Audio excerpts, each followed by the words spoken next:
Welcome to Blue Dirt, the podcast that digs deep into the foundation of commercial real estate investing. Unlike most real estate shows that focus on deal making and market trends, Blue Dirt gets into the nuts and bolts of what truly builds long-term value, the building itself. We break down how to spot deferred maintenance before it costs you, why a solid preventative maintenance program is a game changer, and how triple net leases can maximize your investment returns. We'll also explore the importance of strong landlord-tenant relationships and how they drive stability and growth in your portfolio. Whether you're a seasoned investor or just getting started, Blue Dirt gives you the practical knowledge to make smarter, more profitable decisions in commercial real estate. It's time to get your hands dirty and build value from the ground up. Let's dig in. Welcome to another episode of the Blue Dirt Podcast, where even idiots can make a killing in commercial real estate. I'm Michael Curo, and this is Don Redhead. And today's question that we hope to answer is really simple. Do listing agents always list properties correctly? Yes, 100% of the time. 100% of the time. Final Well, answer. on that very rare occasion that they don't, we are going to tell you how we've been able to discover those and some of the opportunities that presented themselves to us. So today is actually going to be one of those cases. We're going to actually talk about a specific case study on what we found. So without further ado, we're going to get into this. Adit. This was probably 5 years ago. Yeah, it was right in the middle of 2020. Yep. And whatever. It wasn't. We actually, I'll get into the specifics, but all right, give the specifics. Let me guess. So I'm driving around, and this happened to be a hot time in. What are you talking about? This happens to be a hot time in Pensacola for industrial properties, and I thought I knew pretty well most of the industrial properties in town, and I see a sign on a side street that is all faded. And it's a company I knew. And there was a building on it, but I don't remember seeing it. So as soon as I got the address and I went back and looked for this particular building, it was a warehouse, could not find it. And then I typed in the actual address and discovered it was listed as land only. Mm-hmm. And so in reading the agent notes, it said, hey, there's a building on the property, but it's given no value. And so that to me was a real opportunity. And as I discovered a little bit deeper, this property had been on the market for 10 years. 10 years. It sat on about 4 acres of land. It was owned by a nonprofit, and it was on the market. We put it under contract at $250,000. Now, the building itself was really interesting. Let me see if I can get some specifics. And we tried to offer a lot less. We did try to offer less. Because in their argument, they said it was land. And when we pulled up when we ran comps for land for that amount, it was like 100,000. And they're like, no. They're like, well, how do you justify this? Like, well, there's a building there, but you say there's buildings got no value. So, right. Well, and as it turns out, I think that the nonprofit had a mortgage that had to be satisfied. Yeah. So the mortgage was pretty much what we paid for it. And so we put it under contract in August of 2021. We put a $20,000 earnest money deposit down. We had a 60-day due diligence, and the closing took place December 17th, 2021. The building was 9,720 square feet, and it was all dock high. Yep. And it was actually a cross dock situation. Don, how many doors were on? I think it was a total of 12. 12 doors. So 12, 6 on each side, and then there was a large one in the rear. That's right. That was, I don't know, maybe a 14 or 16 foot high door in the rear. Yeah. So listen to this. So we put it under contract for $250,000, 9,720 square feet. The price per square foot that we bought it was $26 a square foot. We invested another $13 a square foot to renovate it. So we have a total of $39 a square foot. We felt like the market rent at the time was $6 a square foot. So we ran it. We knew that if we leased it at $5 a square foot, we would be in high cotton. And so and then Don, you want to talk about the condition of the building and the renovation? Yeah, it actually wasn't in that bad a condition, surprisingly, for what you would, if you were to tell somebody, hey, this building was occupied 10 years ago and then just left. Because the warehouse was just that. It was just a nice shell. But the office, needed some work. It did need a new I'm going to roof. go back a step. Okay, yeah. He's right, but that's how we see it. When anybody that ever looked at this property would have run for the hills, and let me tell you why. And this is not something that scares Donnie and myself, but basically you could see that the homeless had lived in here forever. Pews all over the place. It was disgusting. There was human feces everywhere. There was bed frames and mattresses. I mean, this was the worst, disgusting nightmare. Which I guess I blocked that all out. We see that as opportunity. That's see that as opportunity. But why is that? Because a lot of people are going to go in there and say, "Oh, I don't want anything to do with this." It's just roll up your sleeves and start cleaning. You know what I mean? And get the debris guy over there and have him haul all the stuff out. So we hire a couple people. They bring over some 30-yard containers. Yeah. They throw all this stuff away. Boom. Now you get a blank pallet, and then from that blank pallet, that's where Don actually started. But the reason why it was vacant for so long is anybody who looked at this place ran. It was so horrific. But we live in the horrific. The opportunity lies in the scary.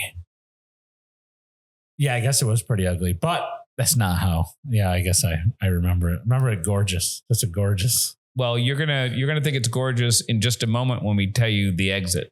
Go ahead. I don't remember what I was talking about. You were talking about the warehouse itself wasn't in bad condition. Yeah, the warehouse itself wasn't bad. I mean, obviously, landscaping wise, overgrowth, a lot of overgrowth there. The front office part,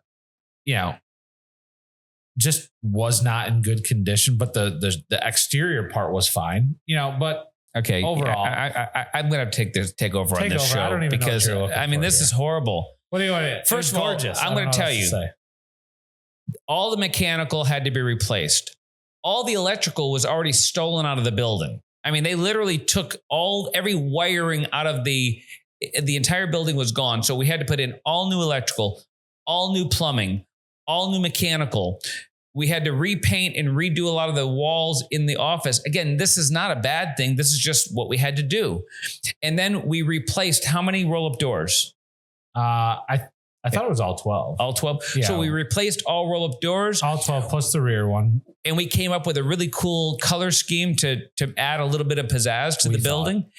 And and then Don did a really good job. He had the full building scraped on the landscaping because it was 2 feet high going out, maybe 30 feet from the building. And you went in, remember you went in and scraped it all? Yeah, it was kind of interesting. We got to the property and there was this nice fence all the way around, probably 2 acres of it, right? Roughly. And we're starting to clean off some of the area that had just been overgrown. And I'm talking 10 years of overgrowth is now soil, right? Soil and vegetation. And we were cleaning off some areas and we're like, hold on a second. How much of this is actually paved? So, went back on the property appraisers and they have aerial property appraisers. So we went back 10 years and the whole thing was paved. So then we're like, okay, now we know at least where we need to be scraping. Because otherwise we would have had somebody come out and scrape a little bit here, a little bit here. And we scraped the whole thing and we had a giant parking lot again. It turned out to be great. Okay. And so a lot of work had to be done into it. But really, if you talk about it, 9,700 square feet times 13, what's that? Not that much money, 120 grand ish. Yeah. Very reasonable, especially when you look at it in today's dollars. And we had, one of the things that, again, I looked at this as a long-term hold. We even paid extra with our lender to get a 10-year term because I like long terms. So we had a 20-year amortization and a 10-year term. So what happens is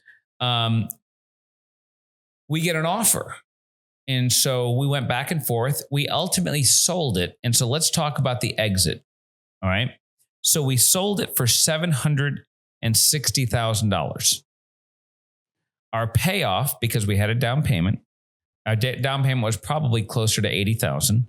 We had a payoff of $323,530, which gave us a check at closing that we ultimately put into a 1031, but a check at closing at $326,242. If you subtract out our $80,000 down payment, we netted in 9 months $246,242, which is a 307% return on investment. So even though our plan was a long-term hold, when you can make a hit that fast, we'll take it.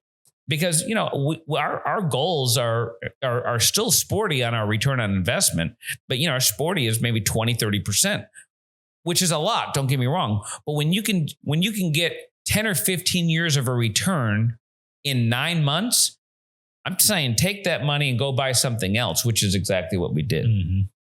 So what else do you want to talk about this property? I think the part that will probably always stick out is because it was during COVID was the electrical panel problem. Oh yeah, that's right. So I said it took us 9 months to exit, but we could have exited a bit sooner. We probably could have exited in 5 months, which would have been fine. But go ahead. In a normal scenario. Right. In a normal environment like we're in today, from a supply chain and logistics standpoint. Otherwise, so basically we get the electricians in there working, and he goes, hey, our main challenge is this electrical panel. It was actually, it's the service where the meter socket goes in. Okay. So he goes, this part is we can't find it. It's on crazy back order. Like, okay. He goes, so right now it looks like it's 5 months out, right? Okay. Not a big deal. Like, that's right at the end of the project. We'll get absolutely everything done. We'll throw that in and call it a day. And even then it was kind of a stretch. And probably 2 months goes by. He goes, hey, they just delayed it again. I go, what do you mean they delayed it again? He goes, it's going to be about a year. Like, so you mean to tell me we're going to have a fully complete building besides this meter socket for a year? He goes, yeah. And I mean, I trust these guys. They are calling everybody. They're trying to get this, through all their normal channels. And we're just like, what? There's got to be one. There can't be. So call all the other electricians. They go, yeah, we can't get it. It's non-existent. It's just non-existent right now with COVID. So we go to the electrician and get a packet from him. He goes, this is the packet that Gulf Power gives us. And it's all the approved model numbers and serial numbers of these meter cans, these meter sockets, for the building, because it actually has to coincide with Gulf Power's communication and how their meter cans insert into it. So it can't just be anyone. It has to be specifically a certain type for the certain type of service, the size of the power for the building, and it has to communicate with and be approved by the Florida Power and Light now. And we're searching. Finally, we find it from a guy out of like Texas. Oh yeah, that's nicely. Like I did like good timing. That. So we cross-reference it with the attorney, look at all this, and literally drive to Arkansas, almost meet the guy, get this meter socket, drive back and throw it in. It was amazing that it was like, and we had to find the guy on Facebook. We got so lucky. And he goes, I'm really dead in the water with this project. He goes, because the way that the riser came out of it came out of the top of this meter can. He's like, I needed one that came out of the side of it. So now my project is dead for another however long. So he ended up getting this as a mistake, and then we ended up getting it. But I'll never forget that one because it was like, it made no sense. It was ridiculous time. You had to go find it, get creative. It was well, and in real estate, one thing you'll hear us say a lot is time kills deals. So it's not to say that this buyer wouldn't have waited, but what if this buyer found another property and said, I'm tapping out? Yeah. Then our 307% return is out the window. It doesn't mean that we wouldn't have found a tenant and had a good return. So I'm not suggesting that, but time kills deals. So Don and his team did everything they could to look across the country for these specific types of meter boxes and ultimately found one. We had a successful closing. Everybody was happy. And, but again, the recap of this would not have existed for us had these other brokers could have done it a little bit differently. They could have advertised the building. So it would have shown up on searches. Hey, we have a warehouse. It's in need of a lot of work.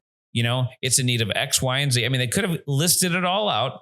So we're heavily discounting the whole thing. It's on 4 acres of land.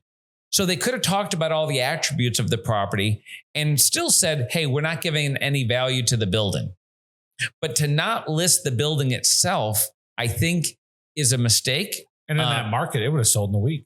And I think it would have sold pretty fast. It would have sold super fast. But instead it was on the market for 10 years. So, so do whatever you can to figure out how you can. And by the way, occasionally I'll get a listing that I will market multiple different ways. I'll market it on a retail site because sometimes you have a property that can it be a retail, can it be an office, can it be a warehouse? So sometimes I'll market the same property different ways so you can make sure that it shows up in search engines. And so if you have a property that you own and you're trying to lease it out, who are the potential types of users for your building? I mean, you might be thinking it's this, but can it also be that? So think outside the box, outside of what you think and maybe what other people might see that property and its value. And that statement to me, especially because, in our office, a lot of the other agents will still even come to me, even though I don't do the sale and listing. They'll just, hey, what do you think about this? And this is how I plan to do the floor plan, but I don't think it really makes sense. And I'll even say, to your point, market it both ways. And they're like, well, do you think we really should divide it? I go, I think it can be divided, but here's why I would market it both ways. I go, if somebody walks in, a lot of times, you're just opening up that funnel that I think that's the term you use, opening up the funnel to where it's going to show up on so many more search engines. And there's a lot of times, these businesses that are growing are saying, hey, we're looking for 2,000 square feet. And you take that space that's 4,000 and you're marketing it for 2, another one for 2, and then combined, right, for 4. They show up, they look at the 2,000 because that's what they were looking for in their search. If it was just being marketed as 4,000, they would have said no. But they get there, and naturally, as the entrepreneur that they are, their wheels are turning. They go, we are growing pretty fast. I do like that part of the space. And they go, you know what? Never mind. I'll take 4,000. Right. And it happens, countless times. It really isn't. Or they get there and they go, and this maybe is a new entrepreneur. And they go, gosh, I thought I only needed 2,000, but none of my stuff is going to fit in this. I really need 4,000. I really didn't know because this is the first time I've looked at a space, and they just think of it different because maybe they think of a 2,000 square foot house, maybe is what they live in. And they think, hey, this will fit everything. Right. It's just, it's different. So yeah, opening up that funnel, getting more eyes on it, and allowing, more and more people to see it is always a very positive thing. Yeah. Well, if you enjoyed this episode, we ask that you share it, like it, follow us, and we would appreciate that, and sharing it with your friends. So that wraps up another episode of the Blue Dirt Podcast, where even idiots can make a killing in commercial real estate. That's right. Come on. That's a wrap for this episode of Blue Dirt. We're here to help you build smarter, invest wiser, and create long-term value in commercial real estate, one solid foundation at a time. If you found today's insights useful, be sure to subscribe so you never miss an episode. And if you know somebody who could benefit from these discussions, share Blue Dirt with them. Got questions or topics you'd like us to cover? Reach out. We'd love to hear from you. Until next time, keep digging deep, stay sharp, and remember, real value is built from the ground up. See you on the next episode.